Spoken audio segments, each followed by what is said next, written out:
Hello and welcome back to Shatter Dice Plays The Hunters 1492, and today we are doing our second tutorial quest. So we last left Wilhelm and Friedrich at this inn they had found on card M06 after fighting off some wolves in the forest. And now this second tutorial is mainly just a big fight from the looks of it, and it does introduce us to a couple of new things. So the first thing we need to do is take our action decks. So there's Wilhelm's, and there's Friedrich's. And then we take the rest of their entire action deck, which is this thick deck here. And we take the other 10 starter cards that we didn't have. So 1, 2, 3, 4, 5, 6, 7, 8, 9, 10. And as you can see, they all have the starter symbol in the corner. The others will cost us experience to buy. And these get added to the deck we already had. So we'll do the same for Friedrich.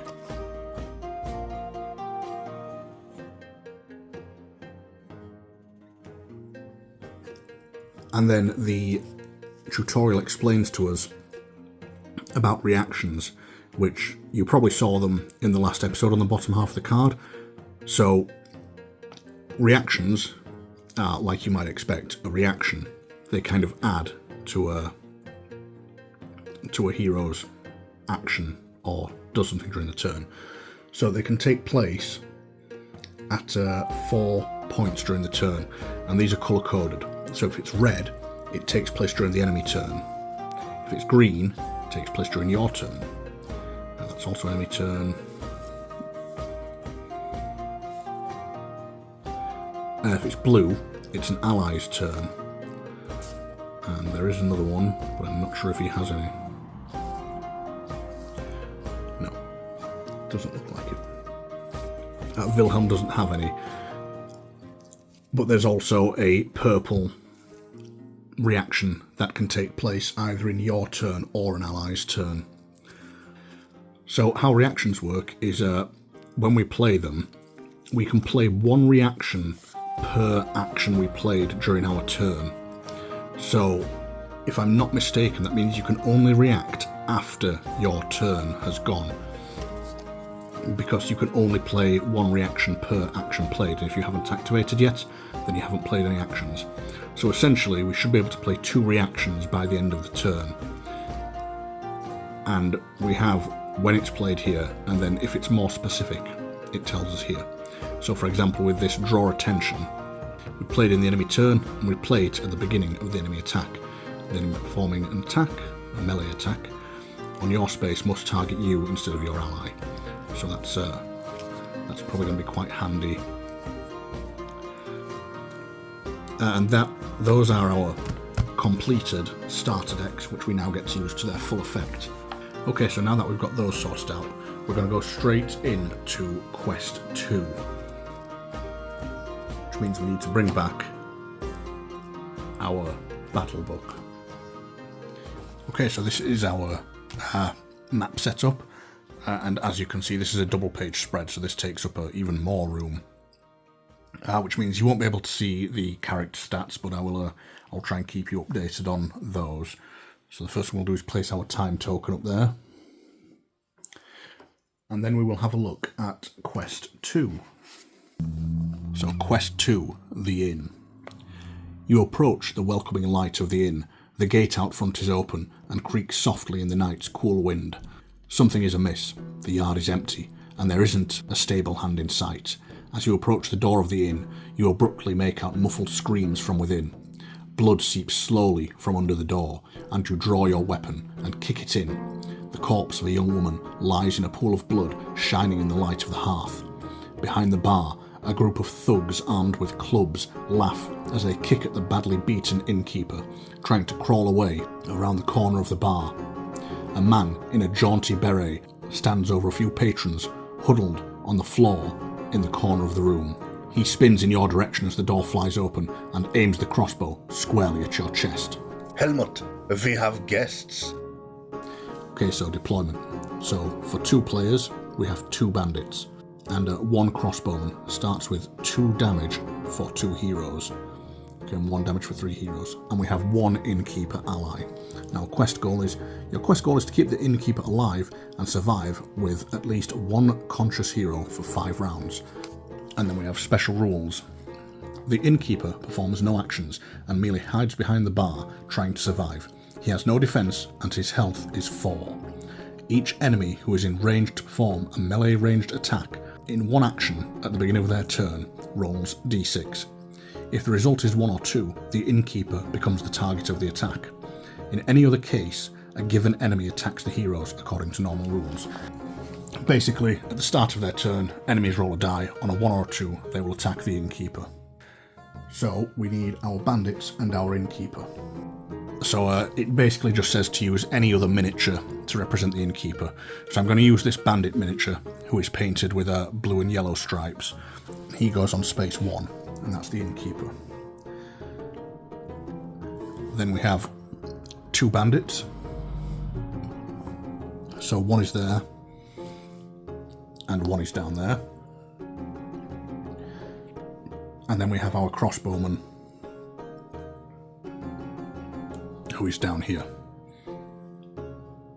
And we have entered through here and can begin in any of these 4 spaces.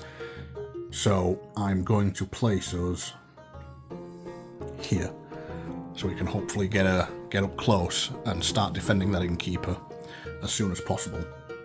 Now you can probably see all sorts of little terrain icons on here, and these represent various different things. So the little crossed eye means you don't have line of sight into that square, which means shooting attacks won't work behind the bar, or shooting behind the bar. And the little wall icon means this represents cover, and if an enemy is in a space that is cover, which you can't see it here, I'll just move the camera a little bit, but the crossbowman is in cover. This means anybody using a ranged or a magic attack against him gets -1 to their to hit value, and of course he will also get a -1 to hit. I'll explain these more as we play. So let's set up our enemies. So we have our crossbowman and our bandit, which we'll put down here, and then we have our AI cards for our bandits. So we'll just give those a quick shuffle, place them with him, and for our crossbowman, place those with him.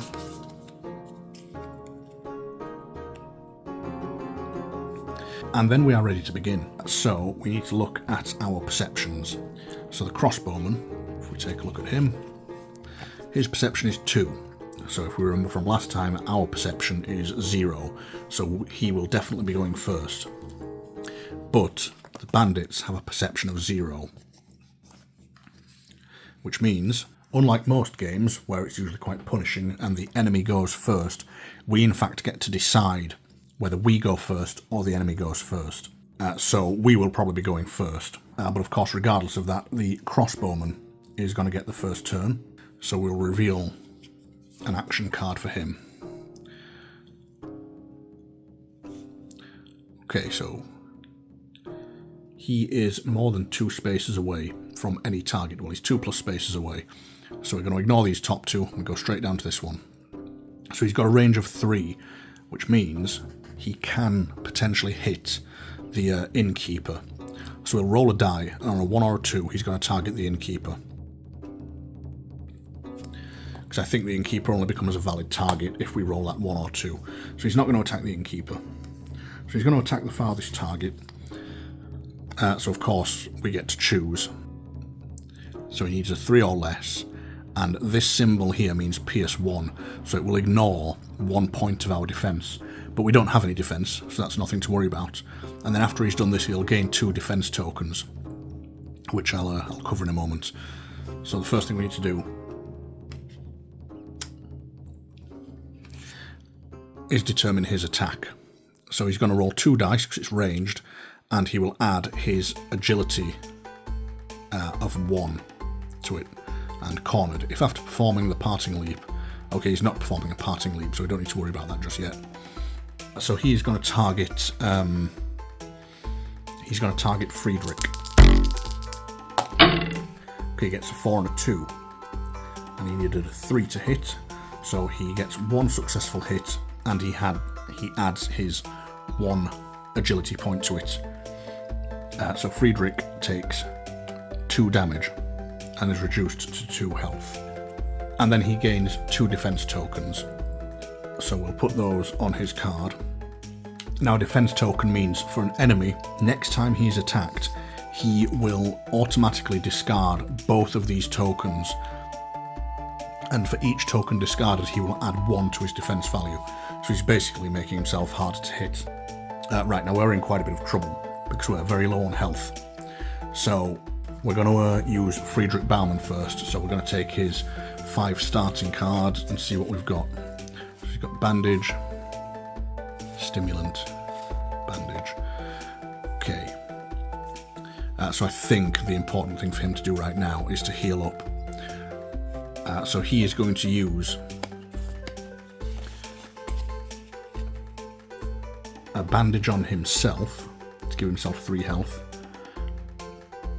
And then he will use a bandage on Wilhelm, putting Wilhelm back up to 4 health. Because I'm still pretty sure, I'm going to have to double check this, we didn't have any way to heal up between the previous quest. So I'm not sure if maybe you do reset your health to 7, but I don't think you do. Okay, so we've used those 2, so we can't use the reactions on them. But Friedrich is still going to be able to react using these, so we'll need to keep an eye on those and try to remember to use them. And then it's Wilhelm's turn. So we have his 5 action cards. And well, that's a good one. It's a shame I'm not in the same space as anyone. Okay, move or parting. Okay, so our first action is going to be this protecting the group. So we perform a move or a parting leap. So we can move 1 space. Parting leap, I'll explain it if it comes up, but it's basically to get out of spaces with enemies. So some of your actions will just be a move, which means you can't move away from enemies, and then if it's a parting leap, you can.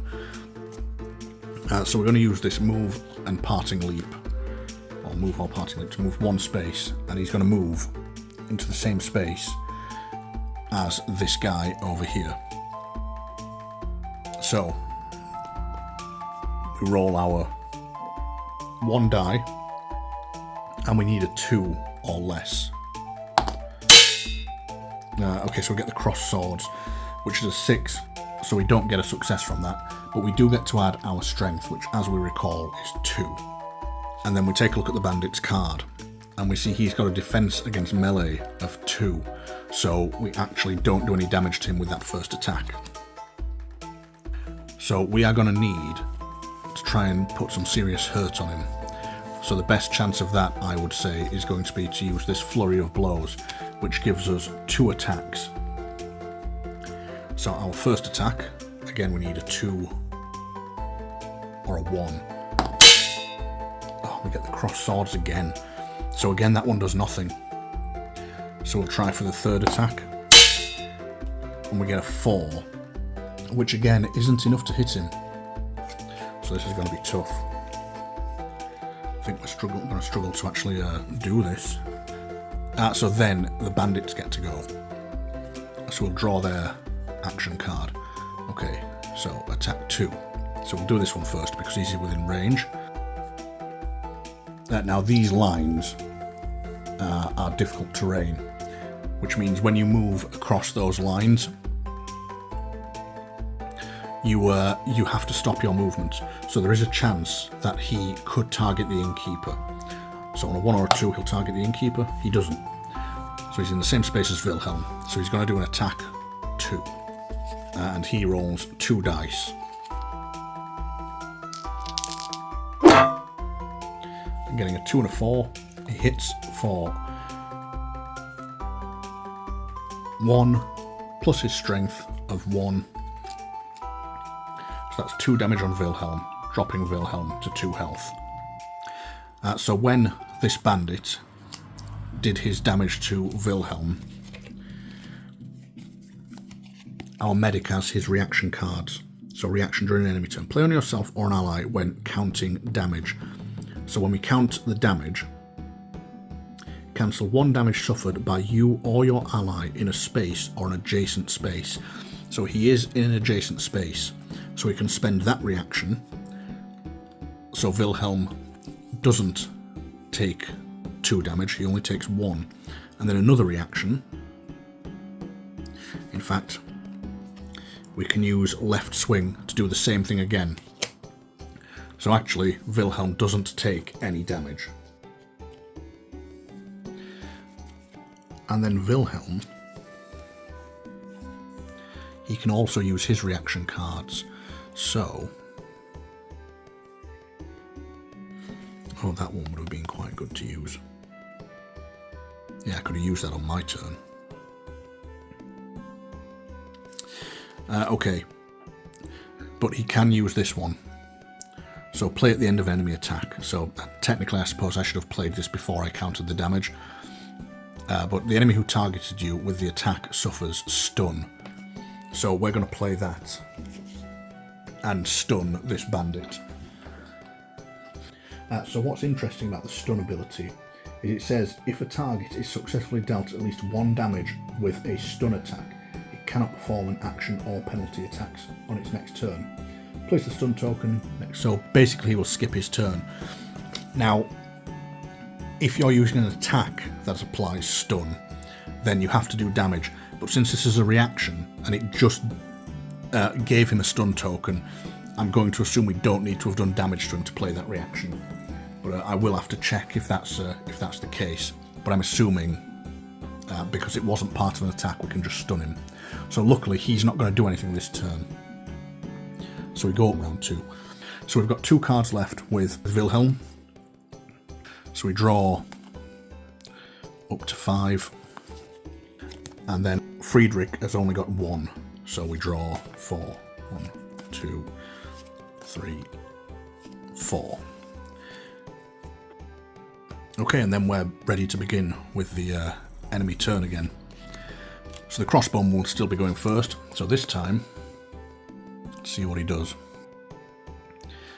So he's not within range 1. He is within. He's still at range 2+. So he's going to attack. We've got the same defense still, so it's still my choice who gets attacked. So we're going to attack Wilhelm. So range 1 to 4, pierce 1. So he rolls his 2 dice and he adds his agility of 1. So 2 and a 4. And he needed a 3 to hit. So he only hits with 1. And he had his agility of 1. So he deals 2 damage to Wilhelm, which unfortunately we can't block, which drops him to 2 health. And then he will move 2 spaces.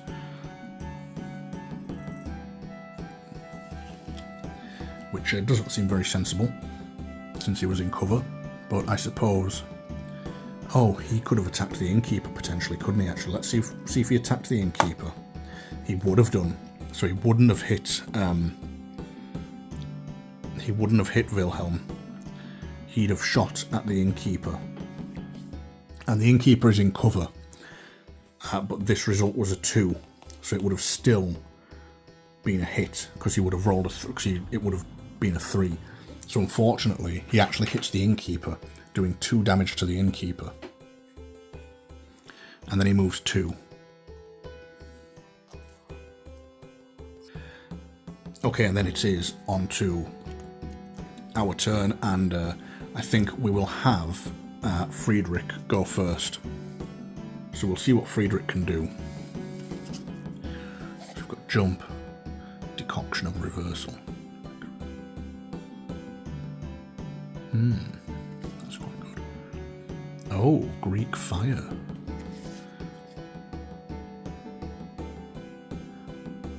Okay, so what we're actually going to do is we're not going to have Friedrich go first, because that Greek fire looks pretty good. We're going to have Wilhelm go first, because we need him to get out of that space.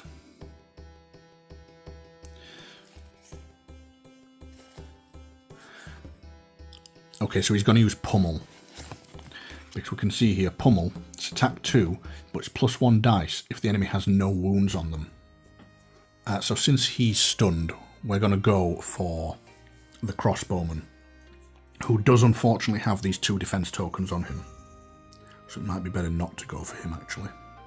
Well, we'll go for the crossbowman. So because he doesn't have any wounds on him, we're going to be rolling 2 dice, and we need 2s to hit him.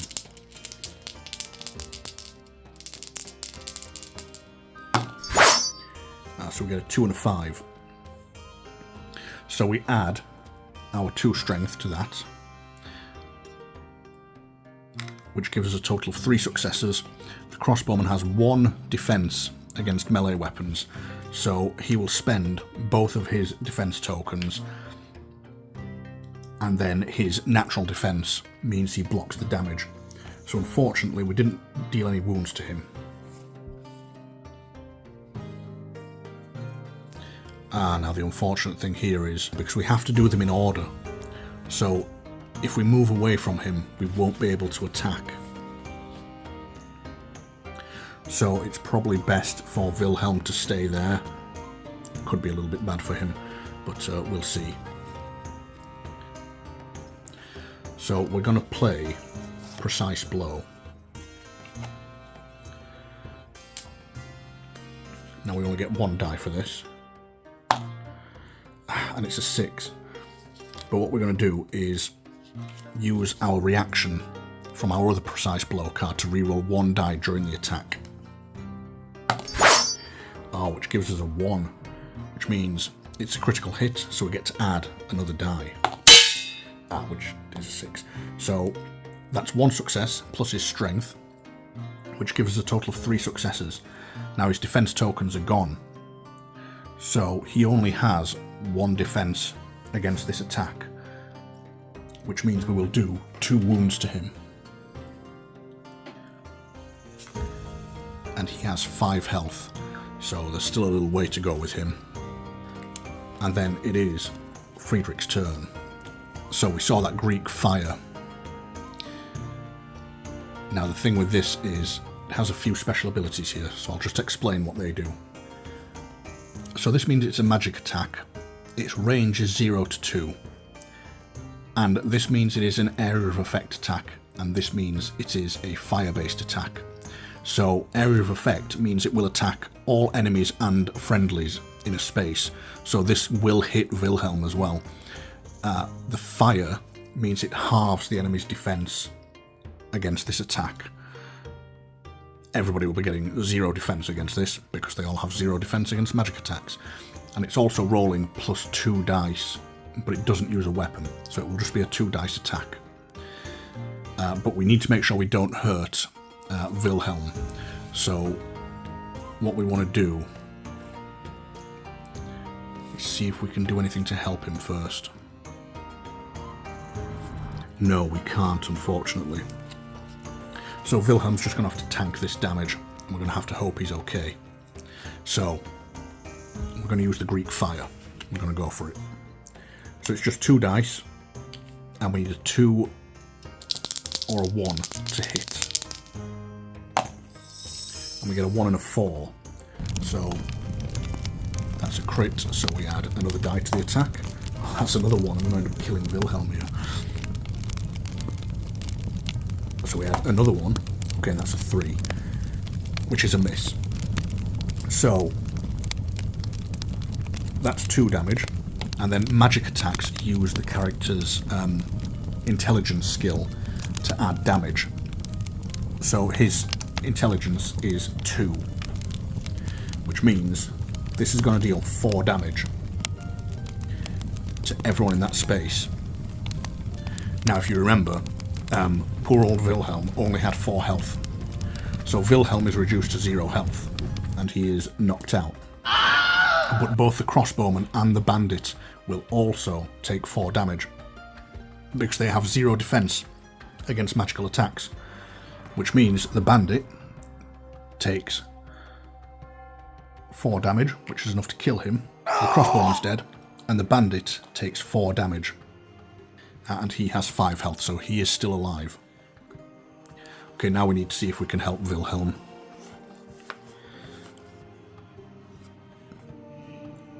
Okay, so what we can do is we can use this move to get Friedrich into the same space as Wilhelm.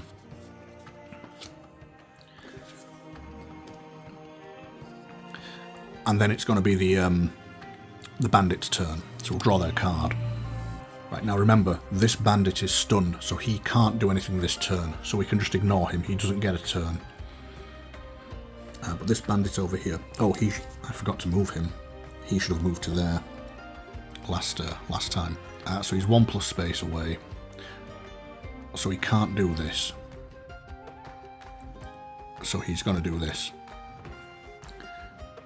Or would he do both? So he can't make the attack. But there's no number there for that. So I'm guessing he skips this section. Oh, so maybe that crossbowman should have only got defense tokens if he didn't make the attack. Yeah, this symbol might mean either or. I'll have to look that up. Might have got that wrong. So I think he just moves 1 and then gains 1 defense token.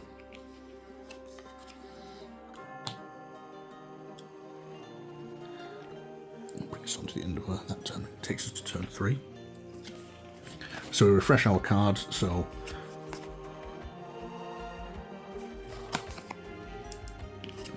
Our trusty medic gains 2, giving him 5 cards. And, I think you still gain cards if you're unconscious, you just can't use them. That's another rule I will have to check. I wasn't expecting these guys to be quite so tough. So that's those done. And now we're all at a perception value of 0. So I'm going to have the medic, Friedrich, go first. And we want to see if he's got anything that he can use to get Wilhelm back up. So we can use this heal 1 card. But we're not going to use that card because we also have basic actions which can be used for a basic attack or reviving heroes or interacting with things. I'll explain those when they come up as a general rule. And the way they work is you discard any card and replace the action on it with the basic action you're doing. So one of them is to revive a hero in the same space as you. So what we're going to do is... Right, he's not going to be doing much of an attack, at least not this turn. So we're going to spend this and use the basic action to revive Wilhelm, which gives Wilhelm 1 health and gets him back on his feet. And then we'll use his second card to heal Wilhelm for 1. So Wilhelm's got 2 health. Of course, this guy isn't stunned anymore. So we really need Wilhelm to kill him.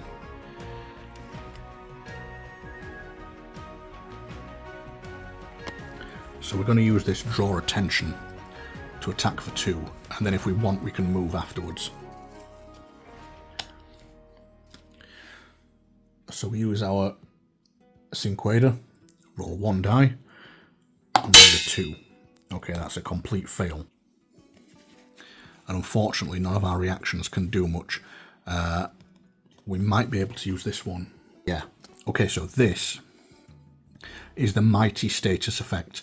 So we can use this to add to that attack. Now what that means is even if the attack deals no damage, we place one of these tokens on the target. And what that does is it lowers all of his types of defense by 1. So even though we didn't do any damage to him, he is now going to only have 1 point of defense for whatever we do to him next. So unfortunately, well, we've got quick blows. So we'll try and use quick blows on him. So we'll play that. We roll our die and we need a 3 or less. And we get a 1, which is a crit. So we get to another die, which is a miss. But that's going to be a total of 3, and he's only got 1 defense. So he already had 4 damage on him from that Greek fire, which means we kill him. And that's Wilhelm done. So now there is only this 1 bandit left to activate.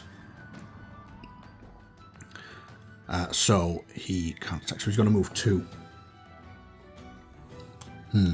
Let's see if he targets the innkeeper, actually. With a 2, he's going to target the innkeeper, so we're going to say he goes 1, 2, and he's now behind the bar. And that was the 3rd of the bandit's activation cards, so we shuffle those up. We move on to round 4, and so our heroes draw back up to 5.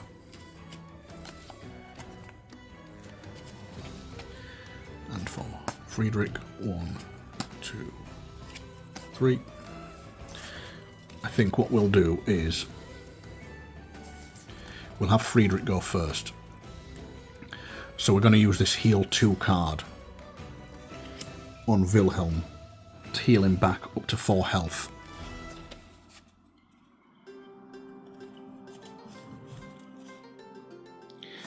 And then we're going to use this stimulant.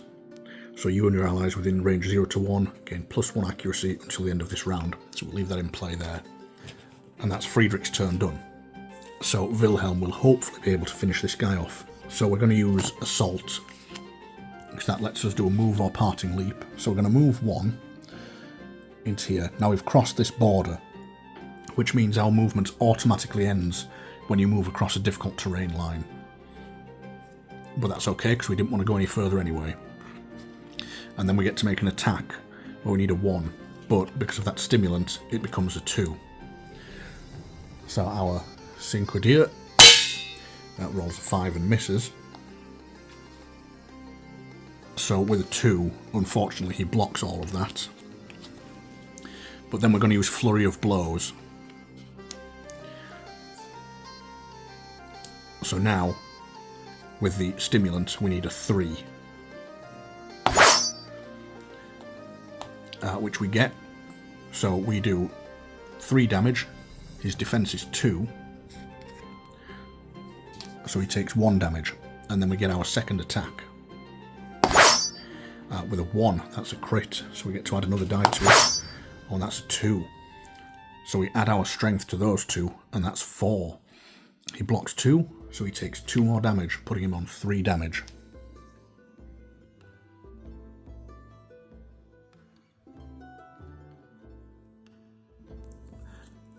And then it is the bandit's turn.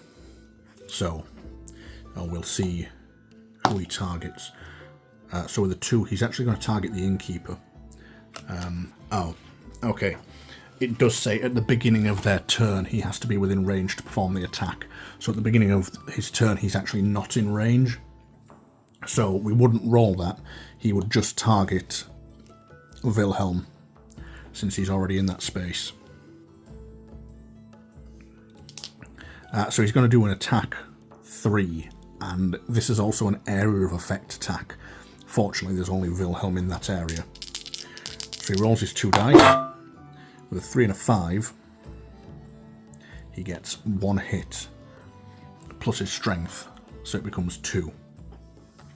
And Wilhelm still has no defense, so he takes 2 damage. And that's the end of his turn. So we go on to round 5. So this is the last round. As long as we survive this and keep the innkeeper alive, we'll be okay. So we draw 2 cards for Friedrich, putting him on 5 cards, and then we'll draw 2 cards for Wilhelm, putting him on 5 cards. Okay, so Friedrich seems to be pretty good at boosting our attack, so let's see if he can do anything for us. Okay, so what he's going to do is he's going to use Run for the Wounded to heal 1 to himself. So it puts him up to 5 health. And then he's going to move or Parting Leap 1 space. So he's going to enter this space. And then his second card is going to be Decoction of Reversal. So until the end of the next round, if you suffer any damage, immediately transfer the first suffered damage to a chosen enemy within 0 to 2 range. So what this means is he can basically reverse the bandit's attack if he survives and do him a damage. And then we have Wilhelm.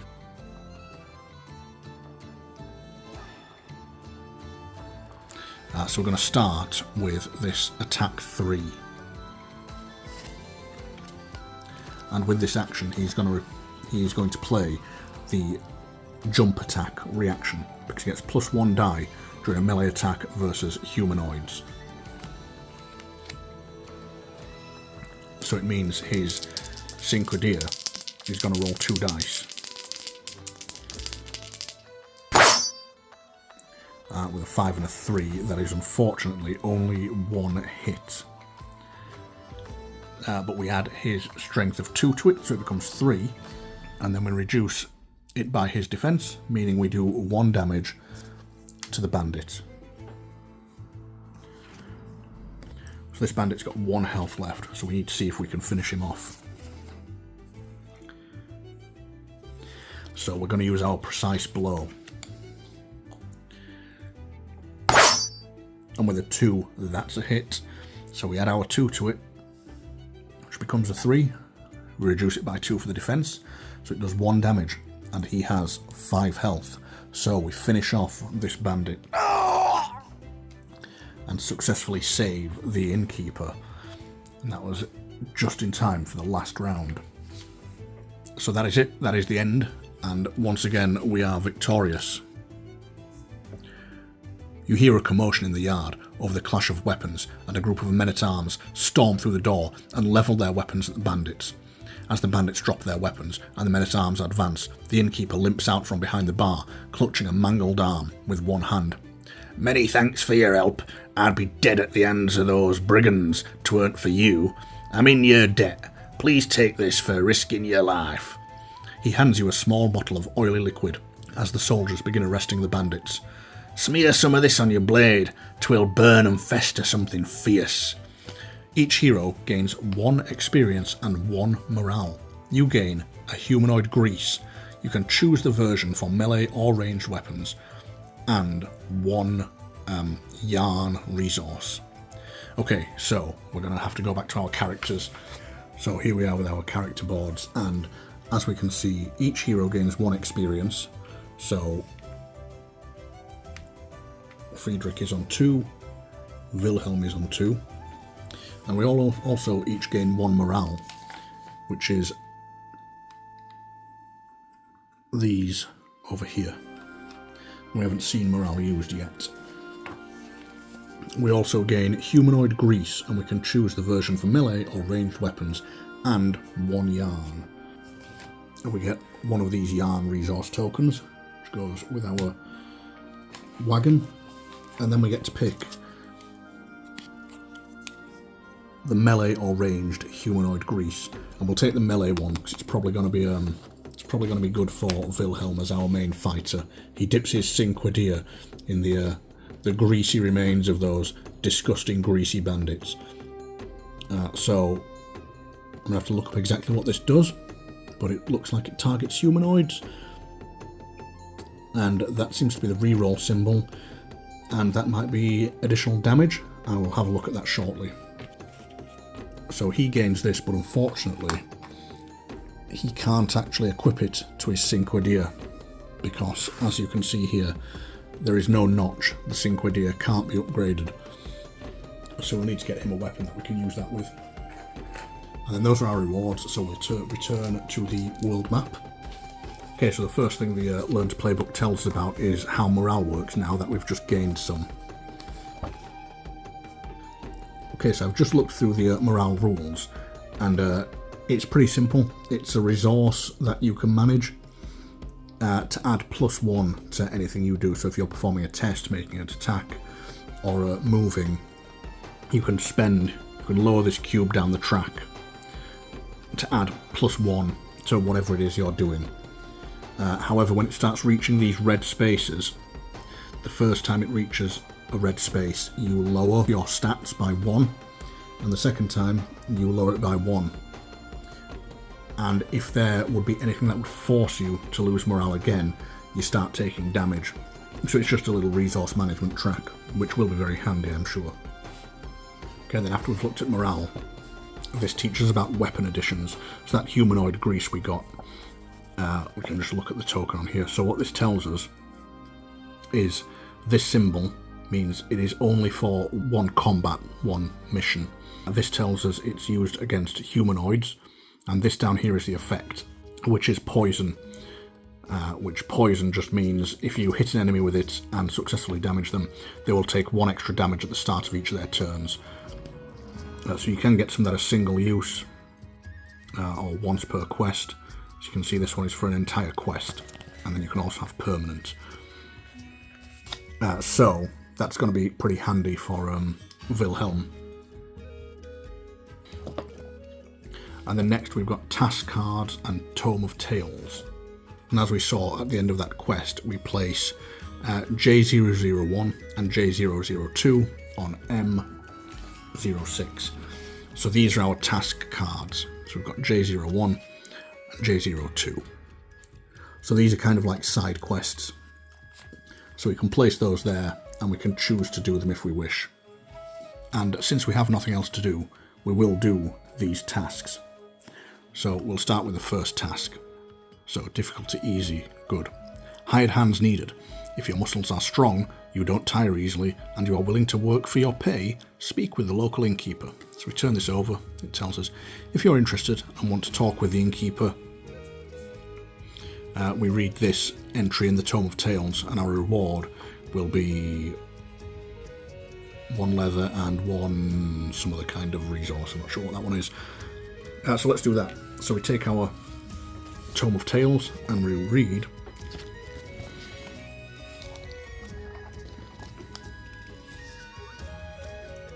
"Oh, it's ye, sower of fire. Let his name be blessed. Must have sent ye here. Not only have ye rescued me in this time of woe, but also you're willing to help me with my work. And after my farmhand was slain, my poor Klaus." The farmer sniffs and wipes a tear of true or fake sorrow from his cheek. "The poor boy, he worked for so long for me. He was more like a son. I feel as if I lost a son.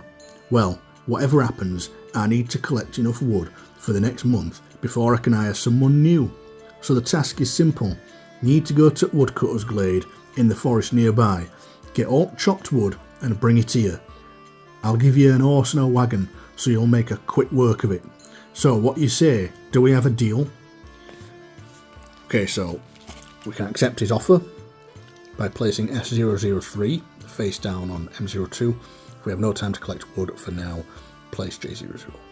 Okay, so we're going to place S003 on M02. And we place that there, so that's going to be where we do our wood cutting. And then we'll take a look at the second task. A hideous mist fiend is lurking near the bridge. There is a handsome reward, sponsored by noble Herr Heinz Saltenberg, for anyone who slays the beast. Learn more at the inn. If you're interested and want to talk with the innkeeper, read 3.01. Okay, so Herr Heinz Saltenberg, one by that name stopped at me home. He'd come straight from Penzberg, claimed to be the Duke's trusted aide. Mind you, if someone asked me, I'd say that he is up to no good. The look he gives you, the cold you feel around that man. Oh, speak of the devil. A thin, wiry, tall man, clad in black, appears at the inn's door. Herr Heinz, these sires wish to speak with you. Maybe it's about the mist fiend. The Duke's man limps slowly closer. Interested in this task? Our lord sent me to bring order to Green Bridge. A mist fiend had come, injured good men. One with tentacles, hideous, slimy, and large as an ox. Slay it, and bring me its ugly head as proof. It shan't be hard. My men already wounded the monster, but it managed to crawl away. Those lads, brave they were, but ended up worse than the creature. Their bodies should still be lying by the bridge. Or not, maybe wolves already ate them. The fight took place at least 3 days ago. So, will you kill the monster? I'll give you a bomb to help you with the hunt. Well, that's a nice offer. Okay, so if you accept the offer, place S004 face up on M07. So we will accept the offer.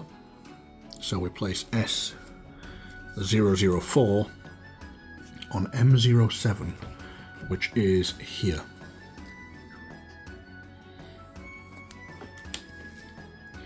And we also gain a frag bomb. And here is our frag bomb. So this is a one-use weapon, but it looks pretty deadly. So it's going to roll 3 dice.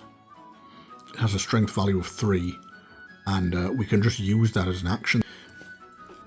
We'll actually give that to Friedrich because he's got less attacks. Okay, so we've got our 2 tasks. And what we're going to do is we're going to go to do this wood cutting for the innkeeper, because I imagine that won't be too difficult. And then we'll end this one after that's done. And then next time we'll be going to fight that beast with our 3rd and final tutorial mission. So we're going to take our caravan up to this map card. And if you remember from last time, we have to roll this green die to see if we encounter any kind of road event. So we do. So just before we resolve that, we're going to need to reveal the area we've just arrived at.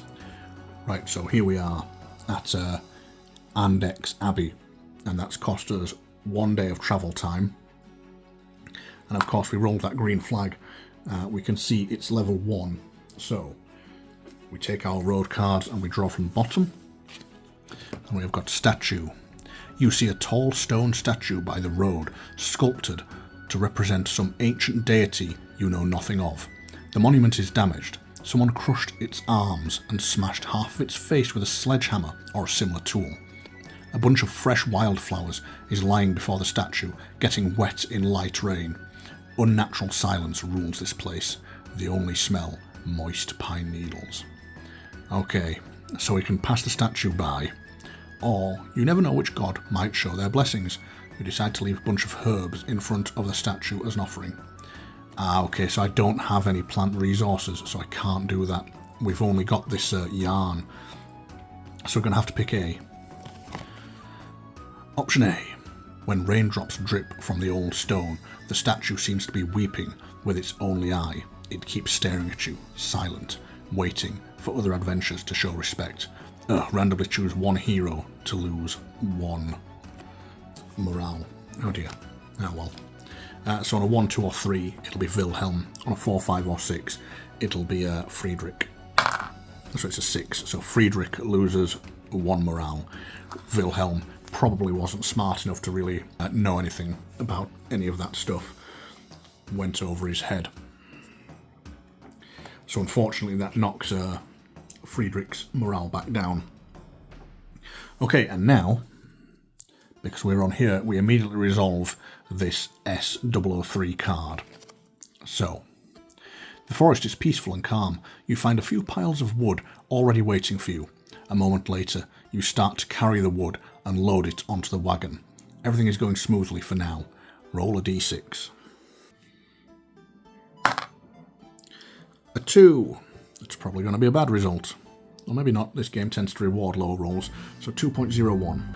Unfortunately, a large splinter breaks off a huge log that was thrown on the pile, hitting one of you and causing a painful wound. Your friend can still walk though, which is a good thing.